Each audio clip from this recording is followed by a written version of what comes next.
In front of me are 5 happy, healthy baby bearded dragons. You can just tell from looking at them that they seem pretty healthy. They're bright-eyed, they're standing tall, they don't have any weird deformities, and so far, they look really good. But with me, I also have 5 not so great bearded dragons. And using these kind of unfortunate cases, I'm going to show you a bunch of different medical issues that pop up with bearded dragons and exactly how to avoid them when you're caring for yours. So I've never done a bearded dragon care guide. There's so many out there, maybe I'll do one someday, but instead, let's do a how not to care for bearded dragons.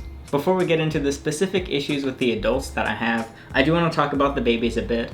We don't breed bearded dragons, these are just some that were given to us. And it's 5 siblings. First thing to note, you shouldn't keep bearded dragons together once they're past that baby state. These ones are not territorial yet, so they can still be just piled on top of each other and basking in the same enclosure. But the thing about baby bearded dragons is they grow so fast. And if you get something wrong when they're tiny like this, it's going to be with them for the next few decades that they hopefully live. So it's just really important to remember that I think this is one of the reasons a lot of people say beardies are not good beginner pets, because there's so much vital stuff you have to do as they're young, meaning that there's not a lot of wiggle room for mistake. Certain reptiles might be a little more lenient when they're younger, to where if you were to make some mistakes, it's not going to ruin their entire life, because it's natural to make mistakes when you're starting something new, like keeping reptiles. But it's just not quite the same with these babies. The biggest examples are with their diet, lighting, and enclosure setup. And that's what we're going to get to as we start talking about these kind of sad bearded dragons. So let's slide these aside. Luckily they're very calm, except for this one. This one is kind of the little rebel in the group, and he'll just run away, so we'll keep an eye on him. We're going to be covering metabolic bone disease, stunted growth, rotting limbs, lost toes, stuck shed, clogged femoral pores, and a couple other issues. First, let's start with metabolic bone disease, the thing you probably hear me talk about the most. This is what happens when something goes wrong with an animal's care that permanently deforms its skeletal structure, I guess. As you can see, the front legs of this beardie and the jaw is a little bit off. The legs are kind of permanently locked in this awkward front position, and the feet are just kind of stuck forwards. Now, he can walk around, thankfully, but there's going to be extra pressure on his joints because this is a completely unnatural way to walk. And this is extremely common, and it can happen in every part of the beardie. We've had it happen in their jaws, their front legs, their back legs, their spine and tail, and pretty much everywhere in between. You're probably wondering why we have so many just so messed up, and it's because I don't know what I'm doing. I'm just making it up as I go along. Also, we take a lot in from people where it was either their first pet and they didn't know what they were doing, they got it from someone else who wasn't sure what to do properly, or whatever. Basically, there's so many people across the United States that have bearded dragon problems that I'd say statistically, I'm guessing 3 out of 5 of these will have severe issues just because so many people don't really research what they're doing. Anyway, back to metabolic bone disease. There are multiple factors that can cause this, but the most common is a lack of proper lighting. UVB is one of the 2 lights you should be giving your bearded dragon. To keep things brief, I won't get into exactly how UVB works, also because I'll probably mess something up when I'm trying to explain it. But long story short, it's something that should be given to them from the very start of when they're hatched until the day that they eventually keel over, and the goal is to mimic what the sun does to a bearded dragon when they're basking. Of course, there's the heating element as well, but this affects slightly different things in their care. It's really the UVB that affects their bone structure and what helps them grow properly. It ensures they get all the vitamins they need, and without it, their bones are gonna start just growing willy-nilly, and they might end up staying smaller or locking in a weird position, and it's just not enough of the right lighting to keep them growing in the shape that they actually should and that you hopefully want them to.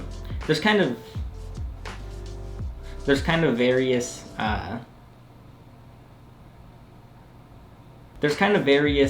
sources on whether metabolic bone disease can be fixed or reversed at all or not, and I definitely think it can be slowed. Like if you have an animal this size and it has the issue, and then you fix the care from this age forwards, I think that the legs are always going to be like this based on our experience with them. We have not had the full 2 decades they're gonna live, but we have not seen any improvement even with perfect lighting after multiple years. Stan, for example, who I'll actually pull out and show you, his husbandry's been fixed for over 2 years, and he's been the exact same. Thankfully, he's not dead. I thought he'd be dead by now, honestly, but he's still kicking. Metabolic bone disease doesn't necessarily ruin their entire life. Like Stan, for example. He's about 11 or 12 years old, which is pretty old for a bearded dragon, although he ideally would not be in this kind of shape. But for the most part, he can move around. He's in a very small enclosure because he just literally can't get that far. We used to have him something bigger, but all he would do is go between his bowl and his basking and somewhere to sleep, and that extra space in between was just an extra nuisance on his joints, which as they get bigger, they're gonna have a lot more weight on those joints, and it's likely a lot more uncomfortable. This beardie, for example, is pretty small, so he's pretty lightweight on his joints, and he's submitting to Stan right now, or she's submitting. The other big factor with this is the diet, if they're not given a proper diet. People oftentimes cut corners with this. I'm sure this also had to do with Stan's issues because he lived on pellets for 10 years, which is just this brown log thing, pellets. Although the ingredients might be okay in the pellets, it's not exactly a balanced diet. Ideally, your bearded dragon's gonna get a lot of variety when they're being fed, partially just because they will enjoy it and they'll appreciate the enrichment of different flavors and textures and things to chase around like bugs versus things that just sit there like fruit. And something a lot of people do is they have a baby or any age bearded dragon that only likes a couple of things, like say it only likes strawberries and dubia roaches. So the most likely thing that they often do is just feed them strawberries and dubias because at least they're eating something, it's a little bit of variety, and they're enjoying both of them. But the issue is these two foods do not give them enough nutrition for what they need. The dubia roaches are going to have a lot of protein and stuff, the strawberries are going to have a lot of vitamin C and a lot of sugar, but they still need a lot of other things that come from leafy greens and other vegetables and other fruit. And ideally they won't get too much fruit in the first place. And insects are great, especially live insects, I would say are vital. Not just this, but dusting the insects. If you don't know what that is, there's multiple types of multivitamins and calcium you can get in a powdered form, and you can shake these over the insects, which add extra nutrients. On top of this, gut loading the insects is something a lot of people don't do. Although you could technically get by without doing this, especially if you have like, say, mealworms in the refrigerator, they're not gonna eat because they're dormant when they're in the fridge. But if you were to take those mealworms out, let them kind of warm up, thaw out, start moving around. Same with dubia roaches, just make sure they're actually like active. And then you can feed these animals foods that you want in the bearded dragon.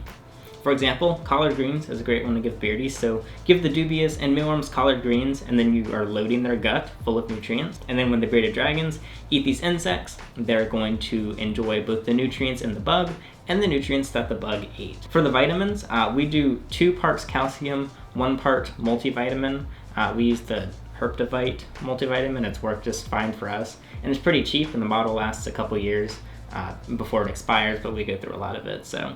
And there's been plenty of beardies and other animals that have been raised just fine without multivitamins, but the benefit is it really helps ensure that they're getting what they need. Okay, I got Stan out to show you him as well, and you'll see his arms are very similar to that younger one that we have, and his are still permanent. They're just as solidified, even with the proper lights. Another big issue that is often caused by these same things is stunted growth. Stan's kind of an average sized bearded dragon. He's smaller than most of our males. Usually the males get quite bigger for us, but it's normal to have smaller males as well because there's a lot of genetic differences due to selective breeding and everything. So although Stan isn't stunted, I don't actually have any stunted with me right now, but we've had bearded dragons that are this big and a few years old. And when they're a few years old, or basically like this size, just a little bit bigger than this, and these are only a few months old, but those others were pretty much to their own personal adult size. Stunted growth causes a lot of issues, even if they look cute and even if their bone structure is just fine. This doesn't mean that everything on the inside is okay. You don't know what the size of their organs are as a stunted animal. Their insides could just be getting pushed around. It could cause other long-term problems, and it's just disappointing to know that an animal that could be big and happy is just stuck, kind of shrunk down to this little miniature size. Most often stunted growth is caused either by parasites or by an incorrect diet. Parasites are not very common in captive bearded dragons unless they're getting fed things that might be carrying parasites. For example, if you go outside and catch some bugs to feed your beardie, there's a very high chance these bugs have parasites that will travel on to your animal and cause issues. My Savannah monitor, for example, is wild caught, and I don't think there's really any wild caught beardies now in the trade, but wild caught animals also have this higher chance because parasites are kind of everywhere and they spread like wildfire in parasite form.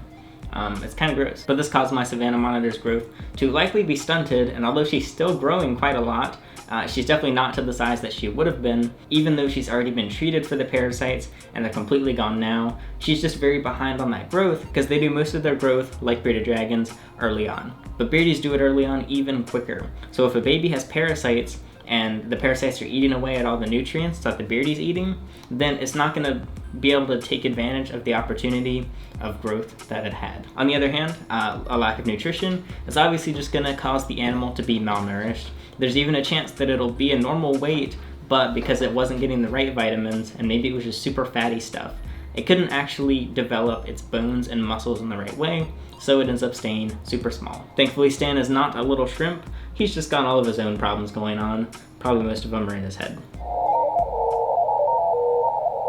The next issue is probably even more common than the others, but not necessarily as big of a deal. However, it can become the most severe problem, and that is stuck shed. This bearded dragon was just shipped into us, and it maybe just started shedding on the way here, or they didn't get all the shed off before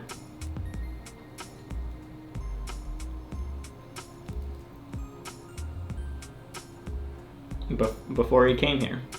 Now you can see on this one, there's just some flakiness on the back. Generally, you don't want to peel shed off too early, especially on lizards. When snakes start to shed, all the shed's ready to come off for the most part. You can technically just peel the whole thing off once it starts to come off. For lizards, they do it in chunks and not necessarily all at the same time, meaning that if you pull it too early, you could end up ripping the skin. Now this one is so dry that it's not going to do this. And a lot of people get upset when I start peeling shed off any animal in a video, but a lot of these come with shed that are just multiple layers stuck on top of each other, and it's really unfortunate because this causes its own variety of issues as well. So we definitely try and get it off as soon as possible when they come in, because a variety of problems can happen. When the shed starts to build up over time, it's going to cut off blood flow to certain body parts. Even these little spikes on the side have popped off with shed before, and although they don't need their spikes necessarily, they do need blood flow through their other limbs. I think he's in the clear. Nope, never mind. He's missing one toe, it looks like. And a very common spot for the shed to get stuck is on their toes and on their claws. When this happens, it circulates around, the toe doesn't get blood, the toe dies, and the toe falls off. Technically, they can live without toes, but it's kind of sad to have a beardie without toes. We've had leopard geckos that are completely toeless because the same thing happens. All their shed gets stuck on their toes and they fall off. The leopard geckos end up just sliding around because they don't have any claws to grab on the stuff. It's kind of adorable, but also very pitiful, and you should hopefully want to avoid that. And the same thing can happen in bearded dragons and pretty much any reptile that has toes, so keep them toes. Aside from the fact that stuck shed is just probably uncomfortable in general, it can also get stuck on their eyelids. On snakes, it can get stuck on their eye caps and cause blindness over time. With beardies, this is less likely, but if there's enough shed on their eyelids over time, it's going to force their eye to be shut, and then it's going to cause a buildup of fluids and other things that can't drain out, and pus might start forming, and it'll probably have to get washed out, and hopefully they'll be able to keep their eye. This one has not had that, and it's a very mild case of just a little shed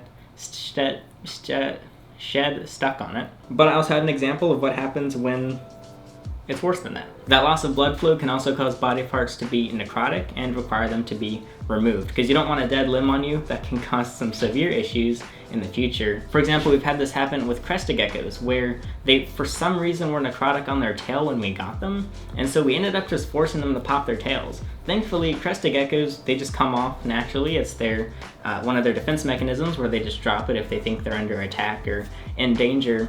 And so you basically gotta spook your crested gecko enough so that it pops its tail off. And I'm not saying you should just do this if you don't know what you're doing necessarily, but being honest, it's as simple as applying some pressure to its...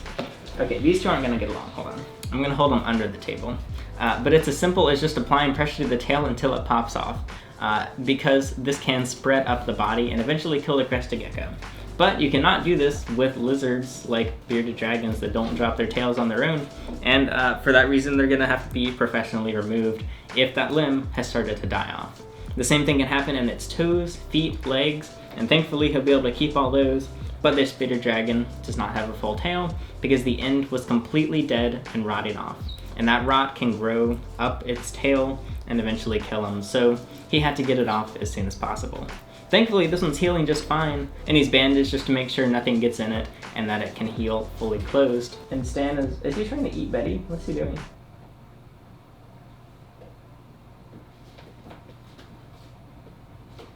But it's definitely most common for this to happen with bearded dragons on their tails, because you just have a little bit of shed on the end that you don't notice. And on beardies, it blends in pretty well, and then over time it just starts to wither away. Another potential cause of the rotting is a lack of heating, because bearded dragons like really hot spots. It can be up to like 110 or something. We usually keep ours around 100 or so, and we just keep ours around 100 to 105 or so. But they can definitely get really hot, and they appreciate it. It allows them to dry off entirely. Say they were in their water bowl and they come out and they're in this damp, cool environment that's not dry and arid and hot like they would appreciate. Then that can also lead to extra bacteria growing and causing things like rotting limbs. So make sure they can get extra toasty and that they have the right heating bulbs. Heating is a lot more easier. You can use any generic bulb that gets hot. Just make sure it's a safe one. Personally, I avoid Exoterra bulbs. You'd expect to be able to use a reptile brand, but in my experience, they explode and burn out a lot. So if you spray it with a spray bottle, it'll definitely explode because that heat difference is gonna be too much for the glass.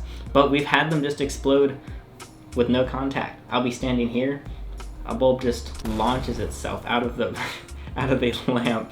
And that's only happened with Exoterra bulbs. That's my experience. We actually argued about it over Twitter. Exoterra responded, and then they stopped responding because they realized they were wrong. Anyway, that's why I use generic bulbs from Home Depot and Walmart, because although the companies claim that they have the same thickness of glass, to me they seem thicker. I've broken both. It looks thicker to me, but I don't understand glass, I guess. I don't know. Let's not get into that. Anyway, make sure they have heating. And the final thing I'll talk about is clogged femoral pores. This is one that's not commonly talked about, but apparently extremely common.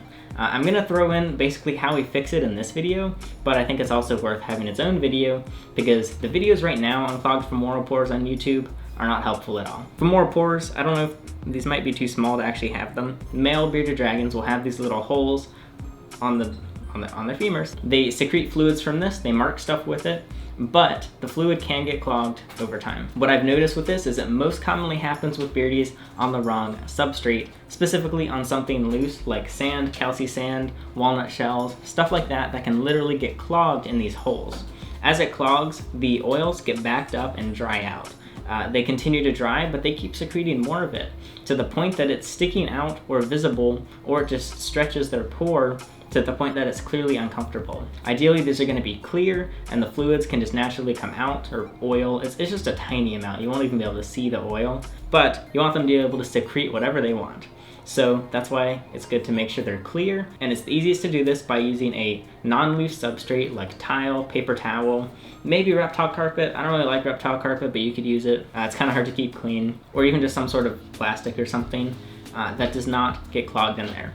Also, bathing them. I like to give bearded dragons a bowl they can bathe in themselves, but even if you don't do that, bathing them every so often, maybe once a week, every other week or something, in nice warm water. We do about 90, 95 degree bath and make sure it's just not too hot for them. This will help keep things loose. But if you're to the point, okay, just come here. But if you're to the point that they are actually sticking out and are not gonna come out on their own, you're gonna have to get them out by force.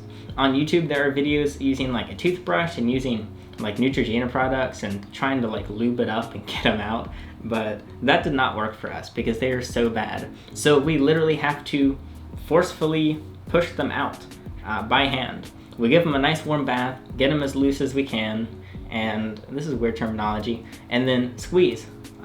Basically carefully but firmly and confidently squeeze at the base until it starts to pop out. The beardies oftentimes hate it, and people are probably going to say you should go to a vet to do this. I don't think you need to go to a vet for it. A lot of stuff with animals, if you just have even basic experience, you can oftentimes do an equivalent or better job than your vet. If you're ever unsure, try and find someone that's skilled in reptiles. Just because a vet says they're an exotic vet does not mean they're licensed or educated with exotics. So just know that. Or they could be educated in one area, say like avian, but not reptile. So keep that in mind. Try to do your research. I don't know honestly how a vet would remove these, but I'd probably be underwhelmed. So far we've had beardies recover perfectly from literally just squeezing them out and applying steady pressure and making sure that it all comes out. We have had some pores prolapse before. This was early on when we had done the first couple that were so bad that some of the inside tissue ended up exposed to the outside. This can cause infection and other issues if this gets torn, if it gets dirty or bacteria gets on it. So make sure it goes back in and make sure it stays clean. Put it on paper towel, give it a nice soak, don't let anything get in it. And we've literally removed them from dozens of beardies.